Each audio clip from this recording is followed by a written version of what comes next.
Si vous êtes la victime d'une attaque, pas de panique. Vous n'êtes pas seul.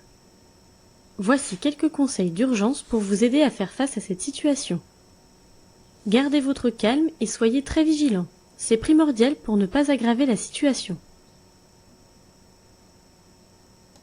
Ensuite, nous vous invitons à appliquer les recommandations suivantes qui vous permettront de ne pas aggraver la situation, de trouver des conseils et de l'assistance adaptés à votre cas, et enfin, d'alerter ou de signaler les faits en fonction de la situation. Ça avance pas leur truc. Recommandation numéro 1. Gardez son calme et restez vigilant. Gardez son calme pour éviter d'aggraver la situation par des actions inconsidérées car réalisées dans la précipitation. Tentez de prendre de la distance par rapport à la situation et se forcer à penser de manière rationnelle.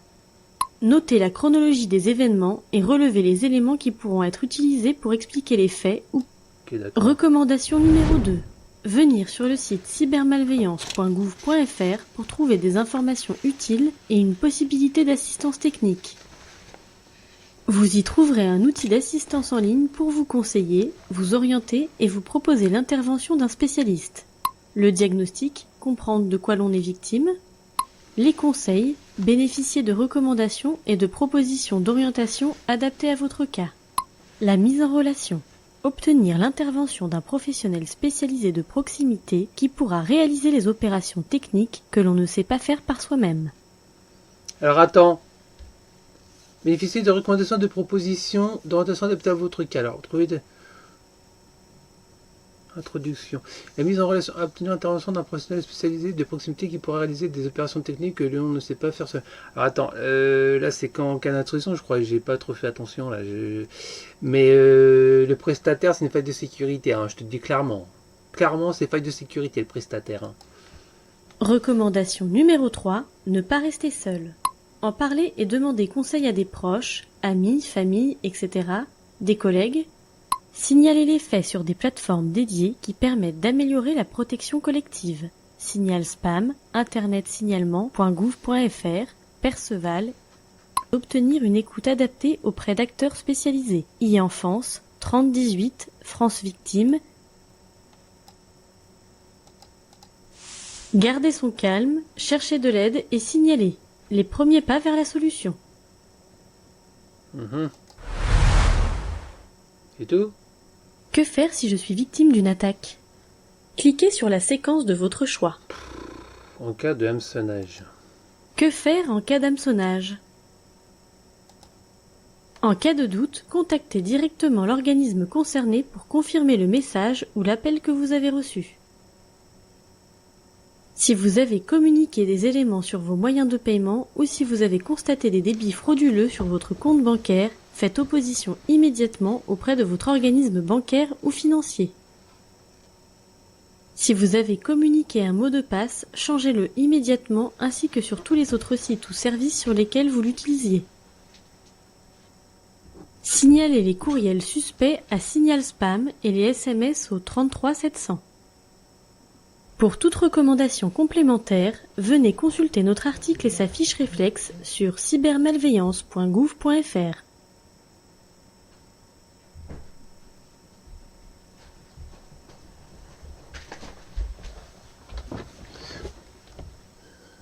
Ok. Vous pouvez rejouer la séquence ou... Que faire si je suis victime d'une attaque? Que faire en cas de piratage de compte?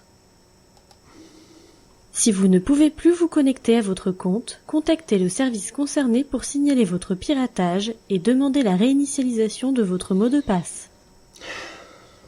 Si vous pouvez encore vous connecter, assurez-vous que votre numéro de téléphone et votre adresse mail de récupération soient les bons.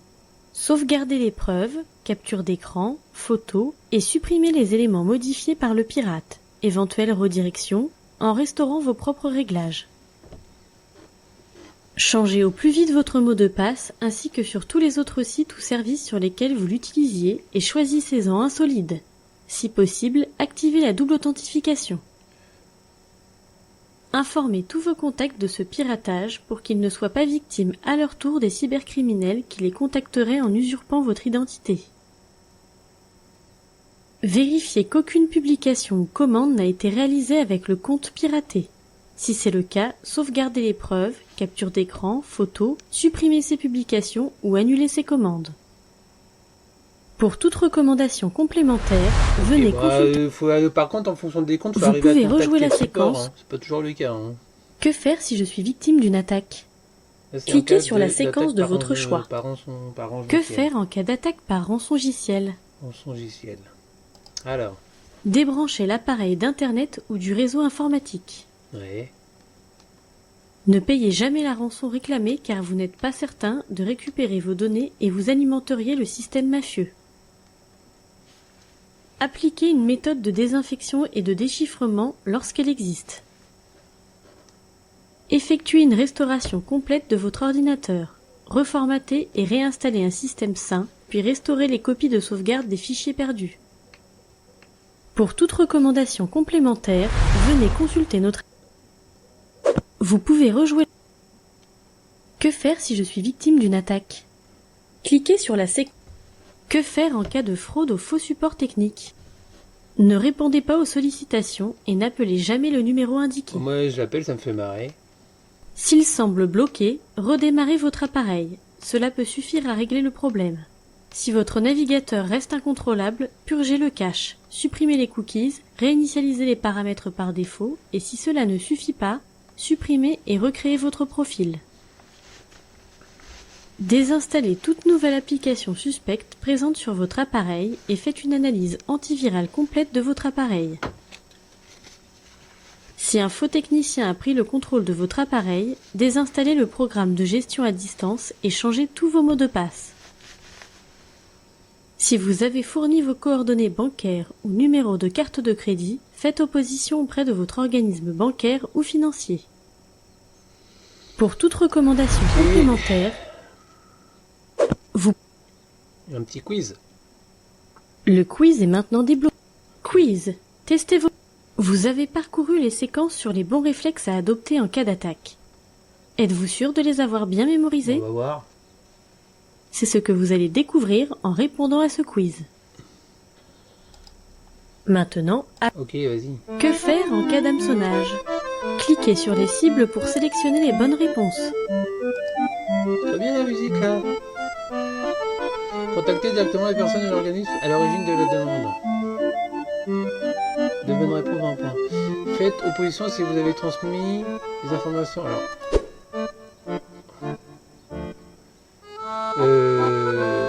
Changer ou faites récéder. Ok. Prenez vos contacts pour éviter qu'il ne soit. Que faire en cas d'hameçonnage? Débranchez la machine internet au réseau. Ne payez pas la rançon. Et là, c'est en cas de rançongiciel.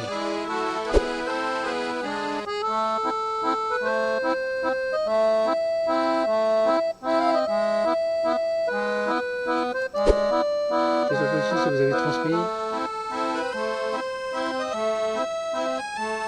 Débranchez la machine du... Non, désinfecter. C'est tout? Quoi? J'ai que ça? Attends, je comprends pas là. Changer au fait. Bah, cas d'hameçonnage, mais n'importe quoi. Mais en cas d'hameçonnage, bien sûr que on peut nous demander de faire rentrer nos mots de passe et du coup faut les changer. Aussi bien sûr que. Mais c'est n'importe quoi leur truc.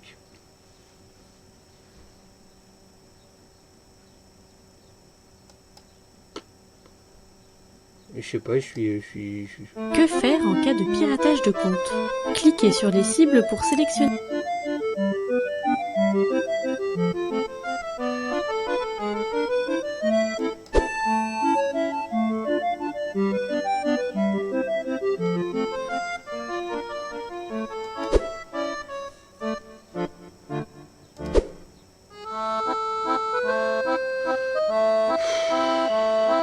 Piratage de compte, ça pourrait être aussi ça, mais à mon avis, ils vont dire que c'est ça, là. Ouais, j'ai que 10 points, là.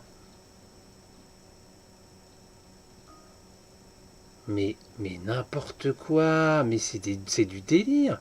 Mais bien sûr qu'on peut aussi faire opposition. Si c'est un piratage de compte bancaire. Faut prévenir la banque.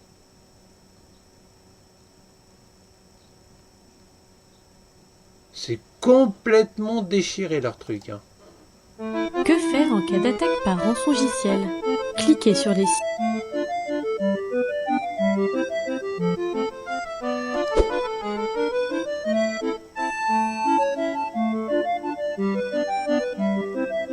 Bah, ça pourrait être aussi ce cas-là, mais je suis sûr qu'ils ne vont pas le mettre parce que si on est contaminé, on peut avoir aussi des collègues ou d'autres personnes qui vont être contaminées, donc ça aussi ça devrait être.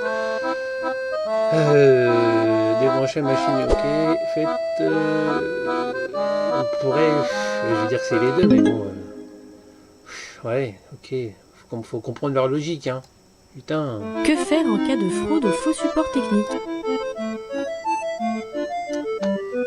Alors, désinvalidité, ok, débrancher la machine internet ou du réseau, prenez vos contacts, changer, en fait. Ouais, vas-y, c'est que deux, ok, d'accord, c'est que deux, je commence à comprendre leur truc là. Que faire dans tous les cas de figure? Cliquez sur les cibles pour sélectionner les... Dans tous les cas de figure, on va tout faire.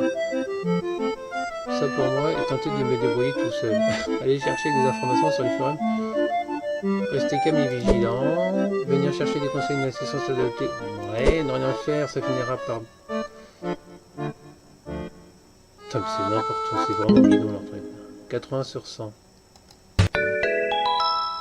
Bravo! Vous avez bien compris les bonnes actions à mettre en œuvre si vous êtes victime de ces cybermalveillances.